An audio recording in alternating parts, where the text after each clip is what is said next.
பங்களாதேஷில் ஒரு மிகப்பெரிய அவங்களுக்கும் கடற்கரை பகுதி இருக்கு.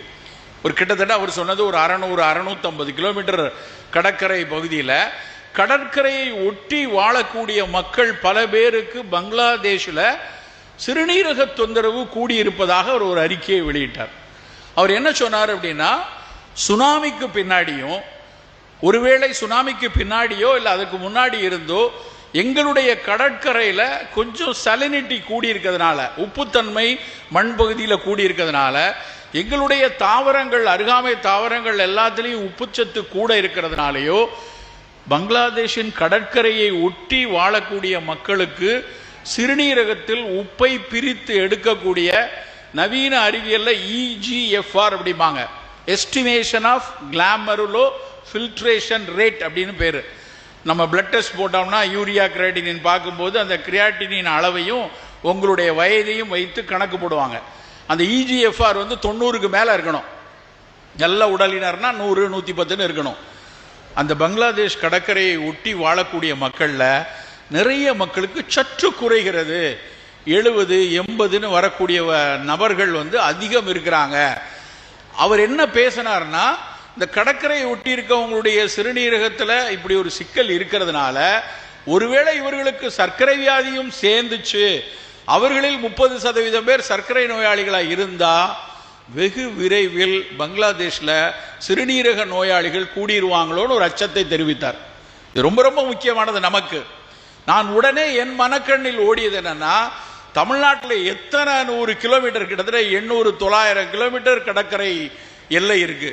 நாகப்பட்டினம், வேளாங்கண்ணி, இங்கே இருக்கக்கூடிய நம்ம அந்த OMR ECRங்கிற அந்த கடற்கரையை ஒட்டி இருக்கக்கூடிய அத்தனை நகரங்கள்லையும் நம்முடைய மீன்பிடி கிராமங்களும் சரி, கடற்கரையை ஒட்டி வணிகம் செய்து கொண்டிருப்பவர்கள், விவசாயம் செய்து கொண்டிருப்பவர்கள், பெருவாரியான மக்கள் இங்கே இருக்கிற இடத்துல நாம் நம்முடைய சிறுநீரகத்தை பாதுகாப்பாக வைத்துக் கொள்ளணும். முதல்ல நீங்கள் சோதிச்சு பார்த்துக்கோங்க, உங்களுடைய கிரியாட்டினின் லெவல் நார்மலாக இருக்கா. ஒருவேளை சர்க்கரை இரத்த கொதிப்பு ஆல்ரெடி இருக்குன்னா நாளைக்கே போய் காலையில் உங்களுடைய ரத்தத்தில் கிரியாட்டினின் அப்படிங்கிற அளவு சரியா இருக்கா. அது உடனடியாக தெரிஞ்சிடாது.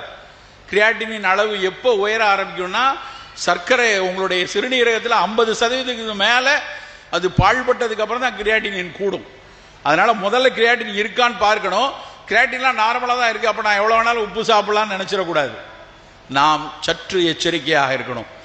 உலகத்தில் மற்றவங்க உள்ளூரில் எத்தனை பேர் உப்பு எவ்வளோ எடுத்தாலும் பரவாயில்ல, உப்பளங்களை அதிகமாக கொடுத்து உலகிற்கே உப்பு கொடுக்கக்கூடிய நாம் உப்பை சற்று குறைவாகத்தான் எடுக்க வேண்டும் நண்பர்களே. குறைவான அளவில் தான் நாம் உப்பை பயன்படுத்தணும். தமிழ் சமூகம் வெறுகாலமாக உப்பில்லா பண்டம் குப்பையிலே அப்படின்னு சொல்லியிருக்காங்களே, அப்போ உப்பு போடாமல் எப்படி சார் இருக்குதுமாங்க. அவர் சொன்னது அந்த கருத்து இல்லை. ஒரு எலுமிச்சம்பழமோ ஒரு மாங்காயோ உப்பு போட்டு பதப்படுத்தாவிட்டால் அது கெட்டு போய்விடும். உப்பில்லை என்றால் அது பதப்படுத்தலைன்னா கெட்டு போய்டும் தான் உப்பில்லா பண்டம் குப்பையிலே. சாம்பார்லையும் பொரியல்லையும் அவரைக்காலையும் மீன்பையும் போட்டு உப்பு அள்ளி போட்டு சாப்பிடுன்னு அவர்கள் சொல்லலை. நாம் தவறுதலாக புரிஞ்சுட்டு எல்லாத்துலேயும் உப்பு கூட சாப்பிட்றோம். குறிப்பாக தமிழ் சமூகம் தான் உலகத்திலேயே அதிக அளவில் உப்பு சாப்பிடுகிறது.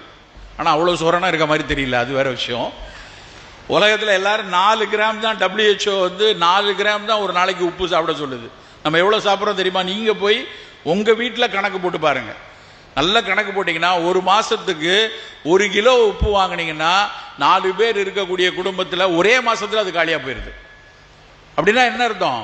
ஒவ்வொரு நபரும் 8 கிராம் உப்பை சாப்பிட்றோம். WHO 4 கிராம் தான் போட சொல்லுது, ஆனால் நம்ம 8 கிராம் உப்பை போட்டு கொண்டிருக்கிறோம். ஏற்கனவே கடற்கரையின் அருகாமையில் இருக்கிறோம், உப்பு அதிகமாக இருக்கக்கூடிய நிலத்தில் இருக்கிறோம். உப்பு அதிகமாக வந்தால் அதிகம் பாதிக்கக்கூடிய மக்களாகவும் நாம் இருக்கிறோம். அது என்ன சார், அது புரியலையே.